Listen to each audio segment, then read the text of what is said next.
ഇന്നൊരു വണ്ടി വാങ്ങാൻ ഇറങ്ങുന്നവർക്ക് വലിയ കൺഫ്യൂഷൻ ആണ്.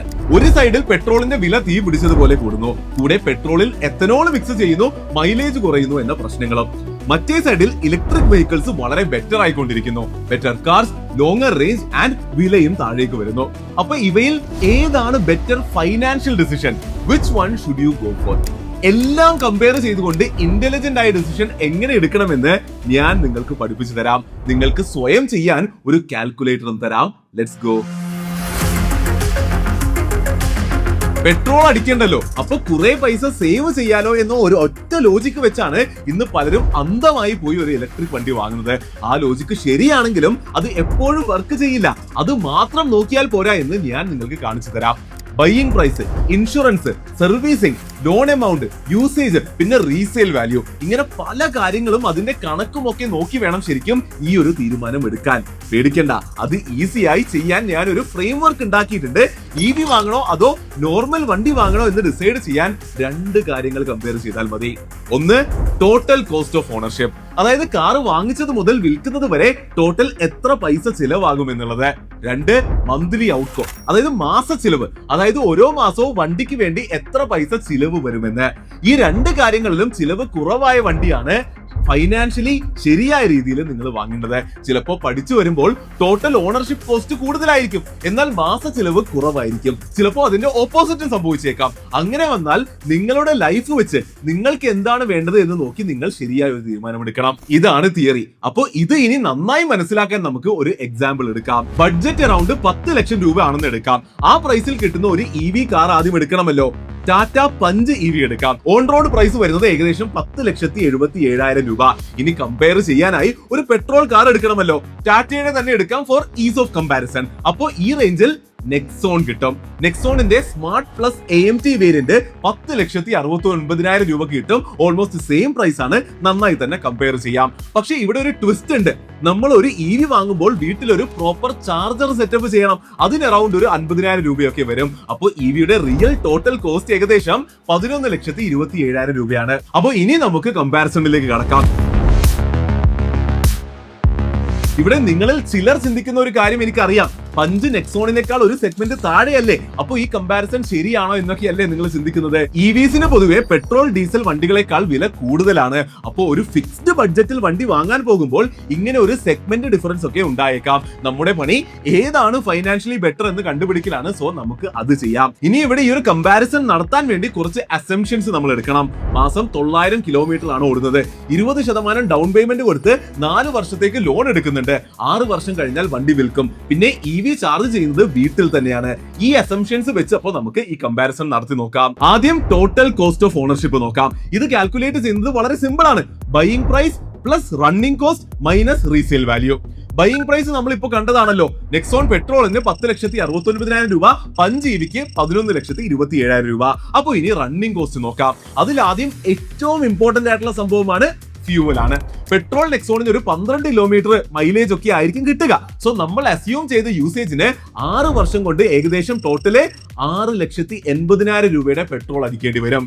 EVക്ക് വരുന്ന ഇലക്ട്രിസിറ്റി കോസ്റ്റോ ഒരു യൂണിറ്റിന് 8 രൂപ വെച്ച് കാൽക്കുലേറ്റ് ചെയ്താൽ വെറും 72,000 രൂപ മാത്രമാണ്. ബാക്കിയുള്ള റണ്ണിംഗ് കോസ്റ്റുകളും വളരെ ഇൻട്രസ്റ്റിംഗ് ആണ്. നോർമൽ സർവീസ് ആൻഡ് മെയിന്റനൻസില് EVയുടെ ചിലവ് പെട്രോളിന്റെ പകുതിയൊക്കെ വരും. ഓയിലും ഫിൽറ്ററും സ്പാർക്ക് പ്ലഗ്സും ഒന്നും EVക്ക് ഇല്ലല്ലോ. ഇനി വെയർ ആൻഡ് ടയറും പാർട്സ് റീപ്ലേസ്മെന്റ് നോക്കിയാലും ടയർ പെട്ടെന്ന് തെയ്യുമെന്നുണ്ടെങ്കിലും ടോട്ടൽ ചിലവ് നോക്കുമ്പോൾ EV തന്നെയാണ് കുറവ്. ഇനി ഇൻഷുറൻസ് നോക്കിയാൽ അതിൽ EVക്ക് കുറച്ച് കൂടുതലാണ്. ഫൈനലി ഇൻട്രസ്റ്റ് കമ്പോണന്റ് കൂടി നോക്കാം. ലോൺ എടുത്താണല്ലോ വണ്ടികൾ വാങ്ങുന്നത്. രണ്ട് വണ്ടികളുടെയും വില നിയർലി സെയിം ആയതുകൊണ്ട് ഇൻട്രസ്റ്റ് എമൗണ്ട്സും സിമിലർ ആണ്. അപ്പൊ റണ്ണിംഗ് കോസ്റ്റ് ക്ലിയർ ആയ സ്ഥിതിക്ക് ലാസ്റ്റ് നമുക്ക് റീസെയിൽ വാല്യൂ നോക്കാം. ഇത് ശരിക്കും EVയുടെ ഒരു വീക്ക് സ്പോട്ട് ആണ്. EVയുടെ മെയിൻ വാല്യൂ അതിന്റെ ബാറ്ററിയാണ്. ആൻഡ് ബാറ്ററിയുടെ വാറണ്ടി വരുന്നത് 8 വർഷമൊക്കെയാണ്. സോ 8 വർഷം കഴിഞ്ഞാൽ ബാറ്ററി തീർന്നു എന്നാണ് ആൾക്കാരുടെ വിചാരം. ഡേറ്റ നോക്കിയാൽ അതിനേക്കാൾ കൂടുതൽ കാലം ശരിക്കും ബാറ്ററി നിൽക്കും. പക്ഷെ ആൾക്കാർക്ക് വളരെ പേടിയാണ്. അതുകൊണ്ട് EVയുടെ റീസെയിൽ വാല്യൂ ലോ ആണ്. അപ്പോ 6 വർഷം കഴിയുമ്പോൾ കൺസർവേറ്റീവ് ആയിട്ട് പെട്രോൾ നെക്സോൺ 40% വാല്യൂക്ക് വിൽക്കുമെന്നും പഞ്ച് EV വെറും 20% വിൽക്കുമെന്നും നമുക്ക് എടുക്കാം. അപ്പോൾ നമുക്ക് വേണ്ട എല്ലാ വാല്യൂസും ഇവിടെ കിട്ടിയിട്ടുണ്ടല്ലോ. സോ ടോട്ടൽ ഓണർഷിപ്പ് കോസ്റ്റ് കണ്ടുപിടിക്കാം. പെട്രോൾ നെക്സോൺ ഓൺ ചെയ്യാൻ ഏകദേശം ടോട്ടൽ എമൗണ്ട് വരുന്നത് 17,30,000 രൂപയാണ്. പഞ്ച് EVക്കോ ഏകദേശം 13,70,000 രൂപ. അറൌണ്ട് 3.5 ലക്ഷം രൂപക്ക് EV ആണ് ചീപ്പർ. ചാർജർ വന്നപ്പോൾ ഉണ്ടായ ഹയർ പ്രൈസും മോശം റീസെയിൽ വാല്യൂവും ഒക്കെ ആയിട്ടും ഫ്യൂവലിൽ ഉണ്ടാകുന്ന സേവിങ്സ് കാരണം തന്നെയാണ് EV ചീപ്പർ ആയത്. അപ്പോൾ അത് ക്ലിയർ ആയ സ്ഥിതിക്ക് ഇനി ഒബ്വിയസ് ആണെങ്കിലും നമുക്ക് മാസ ചിലവിന്റെ കേസിൽ ഏതാണ് ബെറ്റർ എന്ന് കൂടി ഒന്ന് നോക്കാം. അതിനുവേണ്ടി മാസം വരുന്ന EMI-യും ഫ്യൂവൽ എക്സ്പെൻസസും എടുക്കണം. അതിന്റെ കൂടെ സർവീസിനും ഇൻഷുറൻസിനും ഒക്കെ വർഷത്തിൽ വരുന്ന ചിലവിനെ മാസത്തിലേക്ക് കൺവേർട്ട് ചെയ്ത് ആഡ് ചെയ്യുകയും വേണം. ഓൾസോ മാസ ചിലവ് 2 ഫേസസിൽ നോക്കണം, ലോൺ ഉള്ള ഫേസിലും ലോൺ തീർന്നിട്ടുള്ള മാസങ്ങളിലും. അപ്പൊ ആദ്യം നമുക്ക് ലോൺ ഉള്ള സമയത്ത് നോക്കാം. നെക്സോണിന് ഏകദേശം 33,600 രൂപ മാസ ചിലവ് വരും. എന്നാൽ പഞ്ചിന് ഏകദേശം വരുന്നത് 25,800 രൂപ മാത്രമാണ്. നിയർലി 7,700 രൂപ ഓരോ മാസവും പഞ്ച് EVക്ക് കുറവാണ്. എന്തുകൊണ്ടാണ് എന്നുള്ളത് ക്ലിയർ അല്ലേ? ഓൾമോസ്റ്റ് സെയിം വിലയുള്ള കാർസ് ആയതുകൊണ്ട് EMIs ബേസിക്കലി ഐഡന്റിക്കൽ ആണ്. ഫ്യൂവൽ ചിലവ് EVക്ക് വളരെ കുറവാണ്, മെയിന്റനൻസും കുറച്ച് കുറവാണ്. അങ്ങനെ EV ബെറ്റർ ആകുന്നു. ഇനി ലോൺ തീർന്നാലുള്ള കേസ് നോക്കാം. അവിടെയും സെയിം തന്നെയാണ്. നെക്സോണിന് മാസം 12,300 രൂപ ചിലവ് വരുമ്പോൾ പഞ്ചിന് വരുന്നത് 4,500 രൂപ മാത്രമാണ്. അപ്പൊ നമ്മുടെ ഫ്രെയിംവർക്ക് ഫോളോ ചെയ്ത ഇന്റലിജന്റ് ആയ 2 സ്റ്റഡികളും ഒരേപോലെ പറയുന്നത് ഈ ഒരു കമ്പാരിസണില് പഞ്ച് EV ആണ് ബെറ്റർ ഫൈനാൻഷ്യൽ ഡെസിഷൻ എന്നതാണ്. എനിക്കറിയാം മോസ്റ്റ്ലി ഈ ഉത്തരം നിങ്ങൾക്ക് അറിയുമായിരുന്നു കാണും. ഇവിടെ ഫ്യൂവലിൽ പെട്രോളിനേക്കാൾ EV കുറെ സേവ് ചെയ്യുന്നു എന്നത് തന്നെയാണ് EVയെ വിജയിപ്പിച്ചത്. എന്നാലും അത് മാത്രം നോക്കിയാൽ പോരാ, മറ്റു പല കാര്യങ്ങളും വ്യക്തമായി നോക്കണമെന്ന് നിങ്ങൾക്ക് മനസ്സിലായില്ലേ? മനസ്സിലായില്ല എങ്കിൽ ഇതൊന്ന് കേട്ടോ. ഇതുവരെ കണ്ട ഈ ഒരു എക്സാമ്പിളിൽ ഒരു വലിയ പ്രശ്നമുണ്ട്. സിമിലർ വിലയുള്ള വണ്ടികൾ വളരെ ആവറേജ് ആയ യൂസേജിൽ കമ്പയർ ചെയ്തത് കൊണ്ടാണ് EV ഈസിലി ജയിച്ചത്. പക്ഷേ സിമിലർ വിലയിലുള്ള വണ്ടികൾ അല്ലല്ലോ ആൾക്കാർ കമ്പയർ ചെയ്യുന്നത്. റിയൽ ലൈഫിൽ ആൾക്കാർ കമ്പയർ ചെയ്യേണ്ടത് ഇങ്ങനെ ബഡ്ജറ്റ് നോക്കിയാണെങ്കിലും പലരും ചെയ്യുന്നത് മോഡലിന്റെ സെഗ്മെന്റ് നോക്കിയാണ്. ഓൾസോ അവരുടെ യൂസേജും ഇതുപോലെ ആകണമെന്നില്ല. അപ്പോ അങ്ങനെയുള്ള ഒരു റിയൽ കമ്പാരിസൺ നടത്തിയാൽ ആൻസർ ഇങ്ങനെ സ്ട്രെയിറ്റ് ഫോർവേഡ് ആയിരിക്കില്ല. EV തന്നെ ആയിരിക്കില്ല എപ്പോഴും ബെറ്റർ. അപ്പോ അത് മനസ്സിലാക്കാൻ നമുക്ക് അങ്ങനെ ഒരു റിയൽ കമ്പാരിസൺ നോക്കാം. 14,78,000 രൂപ വില വരുന്ന നെക്സോൺ EV വേഴ്സസ് 10,69,000 രൂപയുടെ നെക്സോൺ പെട്രോൾ. ഇവിടെയും ആദ്യം നമുക്ക് നേരത്തെ എടുത്ത സെയിം അസംഷൻസ് തന്നെ എടുക്കാം. അപ്പൊ അങ്ങനെയാണെങ്കിൽ ആദ്യം ടോട്ടൽ ഓണർഷിപ്പ് കോസ്റ്റ് നോക്കാം. പെട്രോൾ നെക്സോണിന് നേരത്തെ കണ്ടതുപോലെ ഏകദേശം 17,30,000 രൂപ വരും. അപ്പോ EV നെക്സോണിനോ ഏകദേശം 17,75,000 രൂപ. അതായത് 46,000 രൂപയുടെ ചെറിയ മാർജിന് പെട്രോൾ വണ്ടിയാണ് ചീപ്പർ. എന്നാൽ 6 വർഷത്തെ യൂസേജിലാണല്ലോ എന്ന് ഓർക്കുമ്പോൾ ഇതിനെ വേണമെങ്കിൽ നമുക്കൊരു ടൈ എന്ന് വിളിക്കാം. ഇനി മന്ത്ലി ചിലവ് നോക്കാം.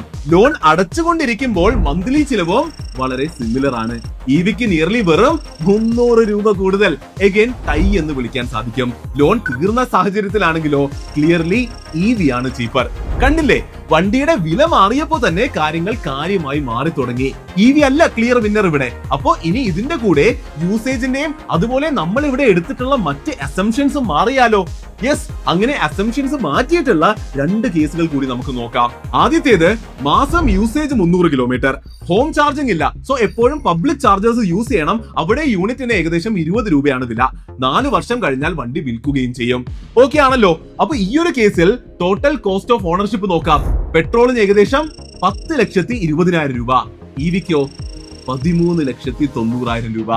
ഇനി മന്ത്ലി ചിലവിന്റെ കേസ് നോക്കിയാൽ ലോൺ ഉള്ളപ്പോ പെട്രോൾ ക്ലിയർലി ചീപ്പർ ആണ്, ലോൺ കഴിഞ്ഞാൽ ഓൾമോസ്റ്റ് ടൈ ആണ്. അതായത് ഈ കേസിൽ ശരിക്കും പെട്രോൾ വണ്ടി വാങ്ങുന്നതാണ് ബെറ്റർ ഫൈനാൻഷ്യൽ ഡിസിഷൻ. കണ്ടില്ലേ കാര്യങ്ങൾ മാറുന്നത്? അപ്പൊ ഇനി നമുക്ക് അടുത്ത കേസ് ഒന്ന് നോക്കിയാലോ. മാസം യൂസേജ് 1,500 കിലോമീറ്റർ, വീട്ടിൽ സോളാർ ഉണ്ട്, സോ ചാർജിങ്ങിന് യൂണിറ്റിന് 2 രൂപ മാത്രമേ ഉള്ളൂ. ആൻഡ് ലോൺ എടുക്കാതെ ഫുൾ ക്യാഷ് കൊടുത്താണ് കാർ വാങ്ങുന്നത്. ടോട്ടൽ കോസ്റ്റ് ഓഫ് ഓണർഷിപ്പ് നോക്കാം. പെട്രോളിന് ഏകദേശം 20,20,000 രൂപ, EVക്കോ വെറും 15,10,000 രൂപ. മാസ ചിലവ് നോക്കിയാലും EV തന്നെയാണ് മച്ച് ചീപ്പർ. യൂസേജ് കൂടിയതും ഇലക്ട്രിസിറ്റി പ്രൈസ് കുറഞ്ഞതും EVയുടെ ഫ്യൂവൽ സേവിങ്സ് കാര്യമായി കൂട്ടി. അപ്പൊ ഈ ഒരു കേസിൽ ഇതിന്റെ സ്പെസിഫിക്സ് വെച്ചിട്ട് EV ആണ് definitely the right financial choice. അതായത് സെയിം 2 കാറുകൾ, 3 ഡിഫറെന്റ് സിറ്റുവേഷൻസ്, ഒരു ടൈ, ഒരു ബിഗ് EV വിൻ, ഒരു ബിഗ് പെട്രോൾ വിൻ. എന്ത് മനസ്സിലായി? ഒരു വലിയ കാര്യം ഇവിടെ പഠിക്കാൻ പറ്റിയില്ലേ? ഫ്യൂവലിൽ സേവ് ചെയ്യാം എന്ന ഒരു ഒറ്റ ലോജിക്ക് മാത്രമല്ല ഇവിടെ ഉള്ളത്. ഇനീഷ്യൽ പ്രൈസസ്, കമ്പയർ ചെയ്യുന്ന ബ്രാൻഡുകൾ, റീസെയിൽ വാല്യൂ, എത്ര ഓട്ടമുണ്ട്, എത്ര വർഷം ഉപയോഗിക്കും, ലോൺ എടുക്കുന്നുണ്ടോ, ആൻഡ് എബോവ് ഓൾ എവിടെ എങ്ങനെ ചാർജ് ചെയ്യുന്നു. ഇങ്ങനെ പല പല കാര്യങ്ങൾ നോക്കിയാണ് ഫൈനാൻഷ്യലി ഏതാണ് ബെറ്റർ എന്ന് കണ്ടുപിടിക്കേണ്ടത്. ആൻഡ് ഈ പറഞ്ഞ കാര്യങ്ങളൊക്കെ പേഴ്സൺ ടു പേഴ്സൺ മാറുകയും ചെയ്യും. അപ്പോൾ നിങ്ങൾ നിങ്ങളുടെ ലൈഫും നിങ്ങളുടെ ലൈഫിന്റെ സിറ്റുവേഷനും വെച്ച് നിങ്ങൾ കൺസിഡർ ചെയ്യുന്ന കാറുകൾ വ്യക്തമായി ഇതുപോലെ ഇന്റലിജന്റ്ലി കമ്പയർ ചെയ്യണം. അപ്പോൾ നിങ്ങൾക്ക് നിങ്ങളുടെ ഉത്തരം കിട്ടും. അല്ലാതെ ഇവിടെ ശരിക്കും ഒരു ബ്ലാങ്കറ്റ് ആൻസർ ഇല്ല.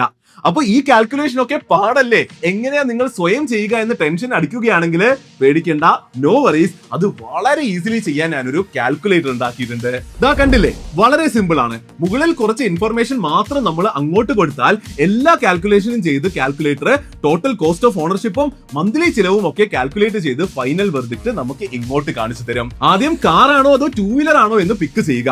യെസ്, ബൈക്കിനും സ്കൂട്ടേഴ്സിനും ഒക്കെ ഇത് യൂസ് ചെയ്യാം. പിന്നെ കമ്പയർ ചെയ്യുന്ന രണ്ട് വണ്ടികൾ, അതിന്റെ ഓൺ റോഡ് പ്രൈസസ്, എത്ര ഡ്രൈവ് ചെയ്യും, എത്ര വർഷം കയ്യിൽ വെക്കും, ലോൺ ഡീറ്റെയിൽസ്, പിന്നെ ഫ്യൂവൽ ആൻഡ് ചാർജിംഗ് ഡീറ്റെയിൽസ്, അങ്ങനെ പല ഇൻഫർമേഷൻ ഫില്ല് ചെയ്ത് കൊടുക്കുക.